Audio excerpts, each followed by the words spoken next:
کیونکہ اللہ اتنا لامحدود ہے کہ آپ کی سوچ سے باہر ہے. تو اللہ کے لیے جو اعلیٰ جنت ہے، جنت الفردوس، وہ کچھ بھی نہیں ہے اللہ کے لیے.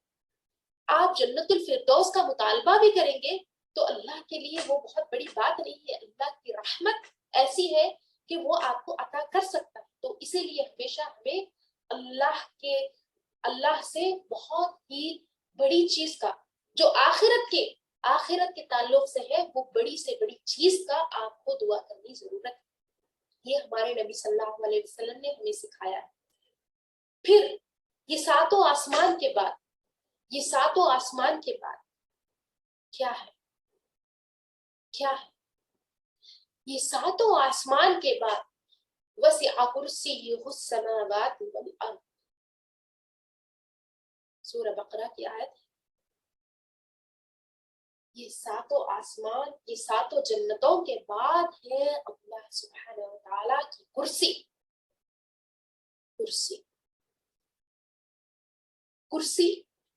کرسی کا مطلب کیا ہے؟ کرسی وہ ہوتی ہے جو کہ یہ حدیث کا مفہوم ہے. کرسی کا مطلب ہے کہ ایک تھوڑی اونچی جگہ جس پہ اللہ کا تخت ہے. آپ نے دیکھا ہوگا کہ بہت سارے راجاؤں مہاراجاؤں کے تخت کیسے ہوتے ہیں. ان کے تخت سے پہلے ایک اونچی جگہ ہوتی ہے جس کو کرسی کہتے ہیں. تو اس کو ہم فوٹ سٹول بھی کہہ سکتے ہیں. فوٹ سٹول یعنی اس تخت کے اوپر ایک ایلیویٹڈ پلیٹ فارم. تو ہم اس کو ہم تولتے ہیں، یعنی یہ جو ہم نے دیکھا ساتوں آسمان اور اللہ کی کرسی، اس کے بارے میں سعید ابن جبیر رضی اللہ تعالیٰ عنہ فرماتے ہیں کہ یہ جو اللہ کی کرسی ہے، اس کو سٹیئر کیس کہیں یا پھر فوٹ سٹول کہیں، ایسا ہے اس ساتوں آسمان کے مقابلے میں کہ آپ اندازہ نہیں لگا سکتے. کیسے؟ آپ کو کیا اس کا پتا ہے اس دنیا میں سب سے بڑا ریگستان کون سا ہے؟ آپ کو اس کا معلوم ہے؟ اس دنیا میں سب سے بڑا ریگستان تو سمجھتے ہیں نا، ڈیزرٹ. سب سے بڑا ریگستان کون سا ہے؟ سہارا ڈیزرٹ. ماشاء اللہ بارک اللہ فیک. جی، سہارا ڈیزرٹ. تو اس کا کمپیریزن اب ہم چلتے ہیں اس کی طرف. اپنے ہاتھ سے ایک آپ رنگ لے لیجئے، کتنا ہے اس کا سائز، اور اس رنگ کو آپ سہارا ڈیزرٹ میں رکھیں تو کیا ہوگا اس کا مقابلہ؟ کیا آپ اس کا سائز اور اس کا سائز کمپیئر کر سکیں گے؟ بہت ہی مشکل ہے. تو یہ جو رنگ ہے وہ ہے ساتوں آسمان، وہ ساتواں آسمان، 7th heaven. اور جو سہارا ڈیزرٹ ہے وہ ہے اللہ کی کرسی.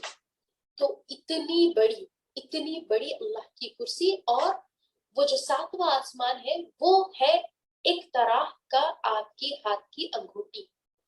پھر حدیث میں یہ بھی فرمایا گیا ہے کہ یہ جو ساتواں آسمان ہے اس کا کمپیریزن اگر ہم 6th اسکائی سے کریں گے تو وہ ایسے ہے کہ ساتواں آسمان بن جاتا ہے سہارا ڈیزرٹ، اور 6th اسکائی بن جاتا ہے وہ ہمارے ہاتھ کی انگوٹھی. تو اس طرح ایک سے بڑھ کے ایک اپنے سائز اتنا بڑا ہے جو کہ ہمارے سوچ سے بھی بہت بہت دور ہے. پھر اس کے بعد کیا ہے؟ اس کے بعد جو کہ ہم پہنچ گئے ہیں اللہ کی کرسی تک، اس کے بعد جو ہے کرسی، فوٹ سٹول، سٹیئر کیس. اس کے بعد کیا ہے؟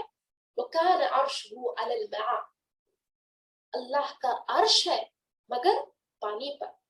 اب یہاں پہ اللہ کے عرش کے ایک طرح کی پلرز ہے، تو وہ جو ہے پانی پر ہے یہ، اور وہاں پہ اللہ کا عرش ہے جس پر اللہ سبحانہ و تعالی موجود ہے، جس پر اللہ سبحانہ و تعالیٰ موجود ہے، جو کہ اللہ کا عرش ہے۔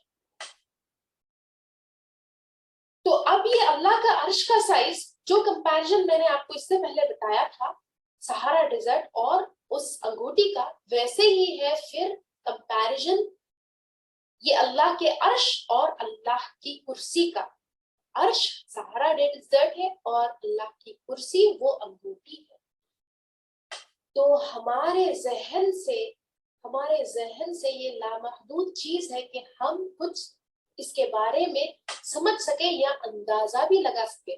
تو سوچئے جو اللہ کا عرش اتنا وسیع ہے، اتنا لمبا، اتنا بڑا، اتنا ہر چیز پر احاطہ کیے ہوئے، تو وہ اللہ کتنا ہوگا، تو وہ اللہ سبحانہ و تعالیٰ کتنا ہوگا۔ اس بارے میں امام القرطبی رحمۃ اللہ علیہ فرماتے ہیں کہ اللہ سبحانہ و تعالیٰ نے کئی بار قرآن میں یہ فرمایا ہے، کئی بار اللہ سبحانہ و تعالیٰ نے اپنے اس عرش کا ذکر کیا، جیسے کہ اللہ سبحانہ و تعالیٰ نے اپنے آپ کو کہا، میں اس عرش العظیم کا رب، میں عرش المجید کا رب ہوں، یہ جو عظمت والا عرش ہے میں اس کا رب ہوں۔ اللہ کو پسند ہے اپنے عرش کا رب کہنا، کیونکہ یہ عرش کا اندازہ آپ لگا چکے ہوں گے کتنا وسیع ہے، کتنا بڑا ہے۔ تو اس سے آپ اندازہ لگا لیں اللہ کی، پھر یہ اللہ کے عرش کو اٹھائے ہوئے فرشتے ہیں، اللہ کو اٹھائے ہوئے فرشتے ہیں جو اللہ کے عرش کو اٹھائے ہوئے، اللہ کے تھرون، اللہ کے عرش کو اٹھائے ہوئے فرشتے ہیں۔ سنن نبی داؤد کی حدیث ہے، جابر رضی اللہ تعالیٰ عنہ سے روایت ہے کہ وہ فرماتے ہیں کہ ایک ایک فرشتہ جو اللہ کے عرش کو اٹھائے ہوئے ہیں وہ اتنا بڑا ہے کہ اس کی کان کی لو سے لے کے اس کے کاندھے تک کا سفر اگر آپ کریں تو آپ کو 700 سال کا سفر کر کے پہنچنا ہوگا۔ یعنی اگر آپ اس فرشتے کے کاندھے سے سفر کرنا شروع کریں تو اس کے کان تک پہنچنے تک آپ کو 700 سال لگ جائے۔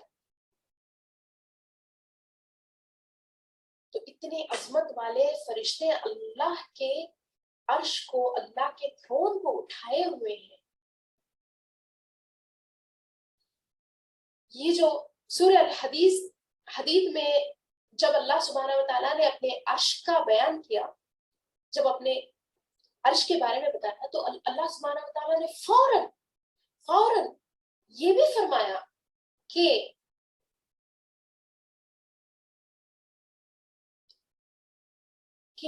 اللہ سبحانہ و تعالیٰ کے عرش پہ یہ لکھا ہوا ہے، کیا لکھا ہوا ہے کہ میرا جو غصہ ہے، میری جو رحمت ہے وہ میرے غصے پر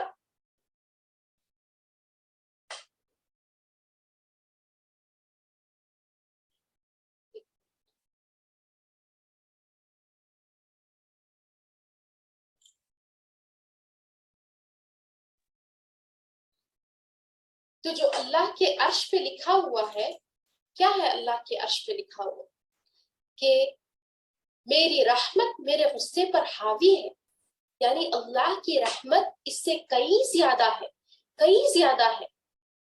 اس کے غصے سے کئی زیادہ ہے۔ ایک مرتبہ امام مالک سے سوال کیا گیا تھا، امام مالک رحمۃ اللہ علیہ سے سوال کیا گیا تھا کہ اللہ سبحانہ و تعالیٰ کیسے اپنے عرش پر پہنچا، یعنی کیسے اللہ سبحانہ و تعالیٰ اپنے عرش پر موجود ہے اور وہ کیسے پہنچا۔ تو امام مالک رحمۃ اللہ علیہ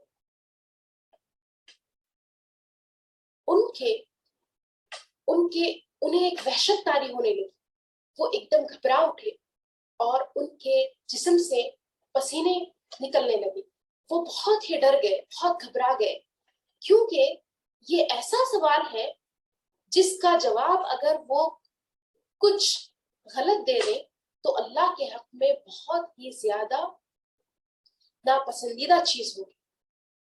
اس وجہ سے انہوں نے پھر اس کا جواب اتنے خوبصورت انداز میں دیا. ان کا یہ جواب دینا اسی لیے ممکن تھا کیونکہ وہ اللہ کا تقوی اختیار کرنے والے تھے. ان کے اندر اللہ کا ڈر، اتنا خوف اور اللہ پہ ایمان اتنا تھا، اور اس وجہ سے وہ اس کا جواب دے سکے. انہوں نے جواب دیا کہ جو ایمان لاتا ہے اللہ اور اس کے رسول پر، اس کے لیے اتنا جاننا کافی ہے کہ اللہ سبحانہ و تعالی عرش پر موجود ہے. کیسے؟ وہ انسان کی سوچ اور سمجھ سے باہر ہے. وہ ہماری سوچ کے ڈائمینشن میں فٹ ہی نہیں ہو سکتا. ہم اس کو سمجھ بھی نہیں سکتے، اور اس کے بارے میں کھوج کرنا اور اس کے بارے میں سوال کرنا اور معلوم کرنے کی کوشش کرنا بھی بدعت ہے. اس کے بارے میں بار بار سوال کرنا اور اس سے زیادہ کھوج کرنا ہمارے لیے بدعت ہے. تو ہم بس اتنا ایمان لاتے ہیں کہ اللہ سبحانہ و تعالیٰ اپنے عرش پر موجود ہے.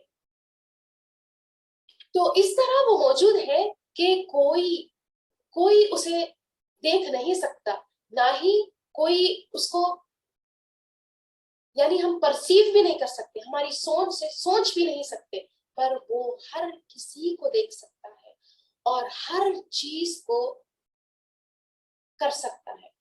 تو جب ہم یہ جو ساتوں آسمان کو لے کر پھر اللہ کے تھرون، پھر اللہ کے عرش، پھر اللہ، پھر سوچئے اللہ سے کیا چیز چھپی ہوئی ہے، کون سا ذرہ اللہ سے چھپا ہوا ہے کہ اللہ کے سامنے یہ پوری کائنات ایک ذرے کے برابر بھی نہیں ہے. تو پھر اللہ کو کیا ہی مشکل ہے کہ اس کائنات میں، اس دنیا میں کون کیا کر رہا ہے. اللہ کو یہ کوئی مشکل نہیں ہے.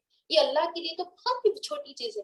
جیسے کہ آپ لے لیں، آپ کے سامنے کوئی چھوٹی چیز پڑی ہوئی ہے، جیسے کہ ایک چینٹی، اور آپ چاہ رہے ہیں کہ چینٹی کو دیکھیں کہاں جا رہے ہیں. آپ کے لیے بہت آسان ہے، اور آپ چینٹی کو ایسے کنٹرول کر سکتے ہیں، اپنے ہاتھ میں لے لیں، کہیں لے کر دوسری جگہ چھوڑ دیں.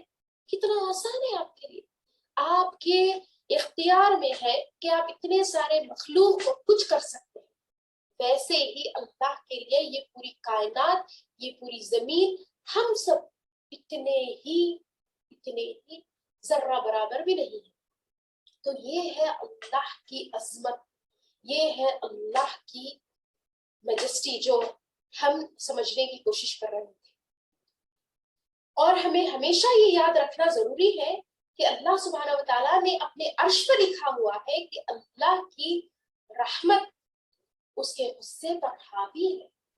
تو اسی امید سے ہمیں اللہ سے جڑے رہنا چاہیے، اللہ سے ہمارا تعلق بڑھانا چاہیے، اور اسی وجہ سے ہمیں اللہ کو جنت کی طلب کرنی چاہیے. یہ اللہ کی بہت ہی اعلیٰ صفت ہے. اس صفت سے ہمیں اللہ سے محبت کرنے پر ہم مجبور ہو جاتے ہیں. کیونکہ اللہ اتنا رحمان ہے، یہ بہت رحمان ہے، اتنا کہ ہمارے والدین سے بھی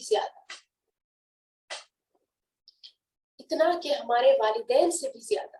تو جو بھی میں نے ابھی آپ کے سامنے باتیں پیش کی ہے اللہ کے بارے میں، اسی نیت سے میں نے پیش کی ہے کہ اللہ کو ہم تھوڑا جانیں، اس کی عظمت کو پہچانیں، اس کا جو بلند مرتبہ ہے، وہ کیسا بابرکت ہے، وہ کیسا بابرکت رب ہے، اس کی قدرت کیا ہے. یہ جاننے کے لیے، ہمارے ذہنوں میں یہ بٹھانے کے لیے میں نے یہ درس رکھا تھا. بس اللہ سے یہ دعا ہے کہ اللہ سبحانہ و تعالیٰ ہمارے سینوں کو کھول دے، اور اللہ کی پہچان جس طرح ہے ویسے ہم اس کو پہچان لیں، جیسا اس کو پہچاننے کا حق ہے وہ ہمارے اندر آ جائے. ہمارے اندر ویسا توکل، ویسا تقوی اور ایمان، اللہ پر یقین پیدا ہو جائے جیسے کہ اس کا حق ہے. آپ کمپلیٹلی، یعنی پورا کا پورا اللہ پہ ریلائی ہو سکتے ہیں. آپ پورا آنکھ بند کر کے آپ اللہ پہ پورا بھروسہ کر سکتے ہیں، پورا توکل کر سکتے ہیں، وہ کبھی آپ کو راہ بھٹکنے نہیں دے گا، وہ آپ کو کبھی راہ بھٹکنے نہیں دے گا. بس آپ توکل کر کے تو دیکھیے، اور اپنے سارے معاملات اللہ سے کر کے دیکھیے، ساری حاجتیں اللہ سے کر کے دیکھیے، اور پھر آپ کی عبادتوں میں جو تبدیلی آئے گی، آپ کی ذہن میں جو تبدیلی آئے گی، اور پھر آپ کے اندر جو قوت پیدا ہوگی، پھر اس کا آپ اندازہ لگائیے. یہ قوت ہمارے اندر ہونی چاہیے. یہ ہوتا ہے ایک ایمان والا، یہ ہوتا ہے اللہ کی پہچان رکھنے والا، اللہ کا علم والا. تو جب ہم اللہ کی اس متاثر کردہ صفتوں کو پہچانیں گے، تبھی ہم اللہ کو اس طرح ہمارے دلوں میں بٹھا سکیں، اور اس طرح ہم اللہ کی عبادت کر سکیں گے. تو بس یہ میری آپ سے گزارش ہے کہ اللہ کو جانیں، اللہ کی صفتوں کو جانیں، بار بار اللہ کے ناموں کو یاد رکھیں، اور اللہ کے ناموں کو بلائیں، پکاریں، اللہ کو اللہ کے ناموں سے پکاریں. اور لوگوں کو جب بھی آپ اللہ کے بارے میں کہیں تو اللہ کے ناموں کے ساتھ کہیں. جب کوئی آپ سے کوئی گناہ کا تذکرہ کرے تو آپ کہیں غفور الرحیم ہے، ہمارا رب غفور الرحیم ہے، میرا رب غفور الرحیم ہے، اس نے خود فرما دیا. تو اس طرح اللہ کو خود سے جوڑے اور دوسروں سے جوڑے. آخر میں اپنی بات ختم کرنے سے پہلے آپ کو ایک چھوٹا سا ویڈیو دکھانا چاہوں گی، تو آپ اس پہ غور کریں، کیونکہ جو بھی ہم نے ابھی باتیں سنی ہیں اس کے بعد اگر آپ یہ دیکھیں گے تو آپ کو بہت ساری چیزیں آپ کو کریکٹ ہوں گی، آپ بہت ساری چیزوں سے جڑ جائیں گے. تو بس ایک ہی منٹ آپ اس پہ توجہ دیں کہ اللہ کیا ہے. میں نے کچھ آیتیں پڑھ کر اس کے ترجمے میں آپ کے سامنے رکھے ہیں،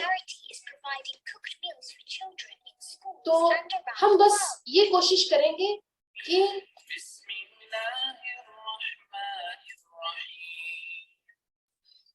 الله لا إله إلا هو الحي القيوم لا تأخذه سنة ولا نوم له ما في السماوات وما في الأرض من ذا الذي يشفع عنده إلا بإذنه يعلم ما بين أيديهم وما خلفهم ولا يحيطون بشيء من علمه إلا بما شاء وسع كرسيه السماوات والأرض ولا يئوده حفظهما وهو العلي.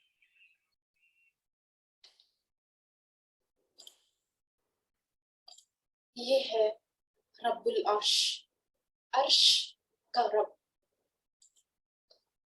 الحمدللہ. بس اسی بات سے میں آپ سے اجازت چاہتی ہوں. جزاکم اللہ خیرن کثیرا. اللہ آپ کے سننے اور میرے بولنے کو قبول فرمائے، اور اللہ میری کوتاہیوں کو معاف فرمائے. جو بھی ہم نے سنا ہے اللہ سبحانہ و تعالیٰ ہمارے دلوں پر اثر انداز کر دے، اور اس طرح ہم اللہ کو جانیں جیسے کہ وہ ہے. میں نے جو بھی ابھی باتیں بتائی ہے وہ بھی محدود ہے، وہ بھی اللہ کی بڑائی اور عظمت کو بتا نہیں سکی، اور بہت زیادہ ہے. یہ بس سمجھیے کہ یہ بس ایک تنکا ہے اللہ کی عظمت کو جاننے کا. اور ہم کوشش کرتے رہیں گے تو اللہ سبحانہ وتعالیٰ ہمیں اپنی پہچان اور کرائے گا. بس اللہ سے دعا ہے کہ اللہ ہمیں اس طرح جوڑے رکھے اور اپنی پہچان کراتے رہے.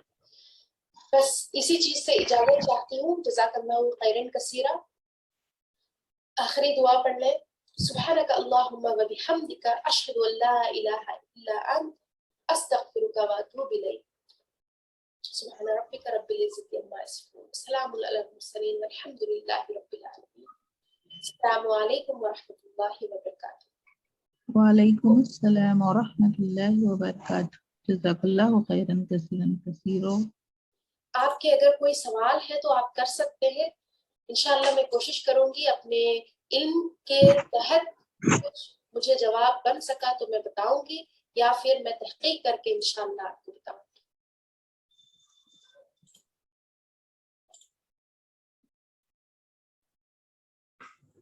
تو ایک بہن کا سوال ہے کہ کیا اللہ کو اللہ میاں کہہ سکتے ہیں؟ تو میری پیاری بہن، اللہ کو اللہ میاں نہیں کہہ سکتے. اللہ کو صرف وہی ناموں سے، وہی صفتوں سے پکار سکتے ہیں جو کہ اللہ ہے. یہ جو میاں لفظ ہے وہ اللہ کے علاوہ کسی اور کے لیے بھی استعمال ہوتا ہے، انسانوں کے لیے استعمال ہوتا ہے. تو اس وجہ سے ہم لوگ یہ لفظ اللہ کے ساتھ نہیں جوڑیں گے.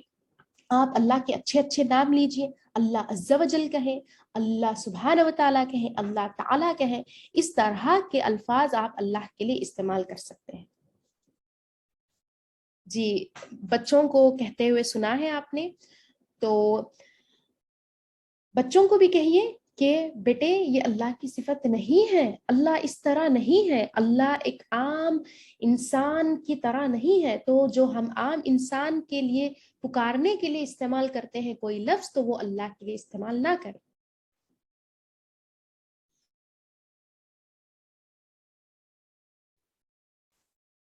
اور دوسرا سوال ہے کہ کیا خدا حافظ استعمال کر سکتے ہیں یا اللہ حافظ؟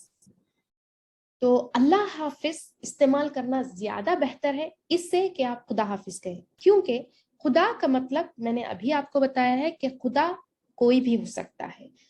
تو غیر اسلامی لوگ جو ہے اپنے معبود کو بھی خدا کہتے ہیں. اگر آپ انہیں خدا حافظ کہیں گے تو ان کے ذہن میں جو خدا ہوگا تو اس کے حفظ و امان میں وہ لوگ اس طرح سوچیں گے. تو اس وجہ سے جب آپ اللہ حافظ کہیں گے تب وہ اللہ پر توجہ دیں گے. جیسے کہ میں نے آپ کو کہا کہ کوئی دوسری زبان میں آپ کسی کو کچھ بھی سمجھا رہے ہیں، چاہے وہ انگریزی ہو یا چاہے وہ تیلگو ہو، جیسے کہ انگلش میں گاڈ کہیں یا پھر دیوڑو، یہ ساری چیز نہیں کہیں آپ، بلکہ کہیں اللہ اللہ اللہ. اللہ نے یہ نام اپنے لیے خالص کر لیا ہے، خالص کر لیا ہے، یہ صرف اور صرف اللہ کے لیے ہے. تو اللہ کی دوسرے صفتوں کے ساتھ اللہ کو آپ پکاریں، اور اپنے آپ کو اور دوسروں کو جب دعوت دیں گے آپ اللہ کی طرف، تو اللہ کے صفتوں کے ساتھ دعوت دیجیے. امید کرتی ہوں آپ کو اور کوئی سوال نہیں ہے. الحمدللہ، جزاکم اللہ خیرن کثیرہ. بہت بہت میری پیاری بہنوں کہ آپ نے اس مصروفیت کے وقت میں بھی میرا درس جوائن ہوئے ہیں. بس اسی لیے اس وقت میں نے یہ درس رکھا کیونکہ مجھے کچھ اور وقت نہیں مل سکا تھا، پر میں آپ کی بے حد شکر گزار ہوں کہ آپ نے اس مصروفیت کے وقت میں بھی، دوپہر کے وقت میں جس میں ہم تیاریاں کر رہے ہوتے ہیں، تو میں بہت شکر گزار ہوں آپ کی کہ آپ نے اس وقت بھی میرے درس میں شرکت کی ہے. اللہ آپ کو اس کا بے انتہا اجر عطا کرے، اور اللہ ہم سب کو نیک بننے کے لیے آسانی فرمائے، نیکی کا راستہ اختیار کرنا آسان فرمائے، اور اللہ کو پہچان کر، اللہ کو جان کر عبادت کرنے والا بنائے، اور ایسی عبادت جیسے کہ اس کا حق ہے وہ کرنے والا بنائے. آمین ثم آمین. جزاکم اللہ خیرن کثیرہ. السلام علیکم ورحمۃ اللہ وبرکاتہ.